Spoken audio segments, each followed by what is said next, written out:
एक बार बुद्ध एक गांव से गुजर रहे थे। उस गांव के लोग उन्हें पसंद नहीं करते थे। उन लोगों ने बुद्ध को घेर लिया और उन्हें बुरा भला कहने लगे। गांव वालों का सरदार सबसे ज्यादा नाराज था। वह तो बुद्ध को डांट गालियां ही देने लगा, पर बुद्ध इस सबसे बेपरवाह मंद मंद मुस्कुराते रहे। सरदार काफी देर तक बुद्ध को गालियां देता रहा, लेकिन कुछ ही देर में उसका मुंह सूखने लगा, जिससे वह चुप हो गया। यह देखकर बुद्ध बोले, अगर तुम्हारी बातें समाप्त हो गई हों तो मैं आगे बढ़ूं। मुझे आगे वाले गांव में जाना है।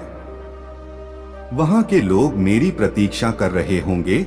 यह देखकर गांव का एक व्यक्ति बोला, हम लोग तुम्हारा अपमान कर रहे हैं, तुम्हें गालियां दे रहे हैं, लेकिन तुम इसका जवाब देने के बजाय मुस्कुरा रहे हो।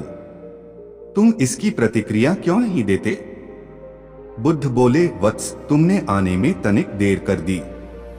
यदि तुम 10 वर्ष पहले आए होते तो मजा आ जाता, क्योंकि 10 वर्ष पहले मैं भी तुम्हारी तरह था। अगर उस समय तुम मुझे बुरा भला कहते, गालियां देते, तो मैं भी क्रोधित हो जाता। मैं तुम्हें इससे भी अधिक गालियां देता। हो सकता है हाथापाई पर भी उतर आता, पर अब मैं आगे बढ़ गया हूं। अपना क्रोध, घृणा सब पीछे छोड़ आया हूं। अब मैं उस जगह पर पहुंच गया हूं जहां तुम्हारी गालियां पहुंचने में असमर्थ हैं। तुमने मुझे गालियां दी, यह तुम्हारी भावना है, लेकिन तुम्हारी यह भावना मुझ तक पहुंच ही नहीं रही। मैं इससे आवेशित तभी होऊंगा जब मैं इसमें भागीदार हो जाऊंगा, जब मैं इन्हें स्वीकार कर लूंगा। लेकिन मैं तो तुम्हारी इस क्रिया से निरपेक्ष हूं, इससे बहुत दूर हूं। इसलिए मैं अब भी पहले की तरह शांत हूं। यह सुनकर सरदार बोला, अरे ऐसे कैसे? मैंने तो तुम्हें गालियां दी हैं और वो पूरे गांव वालों के सामने दी हैं। फिर उसे लेने या न लेने का क्या मतलब है? बुद्ध बोले, वत्स, कल मैं एक गांव में गया था। वहां के लोगों ने मेरा प्रवचन सुना। वे बहुत प्रसन्न हुए। गांव का मुखिया मेरे लिए मिठाई लेकर आया और उसे खाने का आग्रह करने लगा। मैंने कहा कि मेरा पेट भरा हुआ है, इसलिए मैं इसे ग्रहण नहीं कर सकता। यह सुनकर वह व्यक्ति मिठाई वापस लेकर चला गया, क्योंकि जब तक मैं कोई चीज लूंगा ही नहीं तो कोई मुझे कैसे दे पाएगा? इसमें तो मेरी सहमति आवश्यक है ना? हाँ, ये तो है। एक व्यक्ति ने बुद्ध का समर्थन किया। बुद्ध ने पुनः पूछा, जब मैंने मिठाई लेने से मना कर दिया तो उन लोगों ने उसका क्या किया होगा? उन्होंने मिठाई अपने घर वालों में बांट दी होगी, एक व्यक्ति ने जवाब दिया।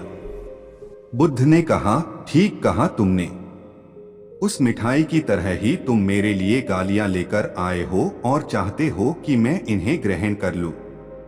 पर भाई, मैं इन्हें लेता ही नहीं। अब बताओ तुम इनका क्या करोगे?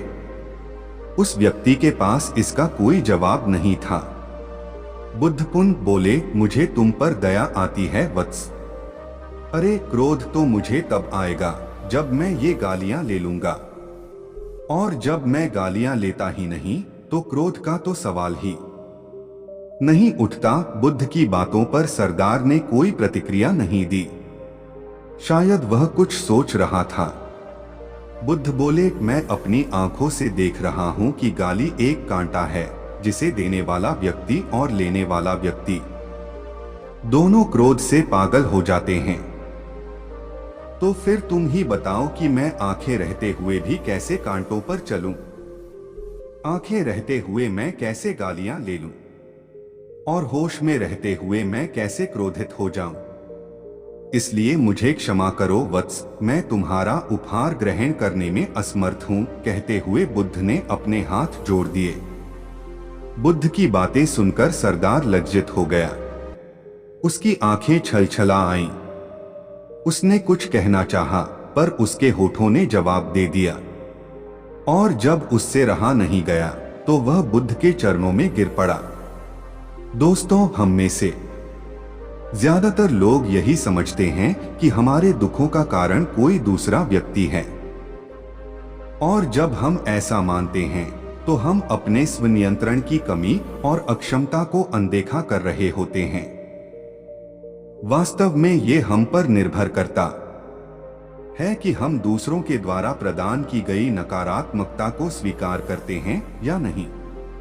अगर हम नकारात्मकता को स्वीकार करते हैं तो हम अपने पैरों पर कुल्हाड़ी मारते हैं, और जब हम उसे अस्वीकार कर देते हैं तो घृणा, क्रोध, हिंसा हर किसी से मुक्त हो जाते हैं।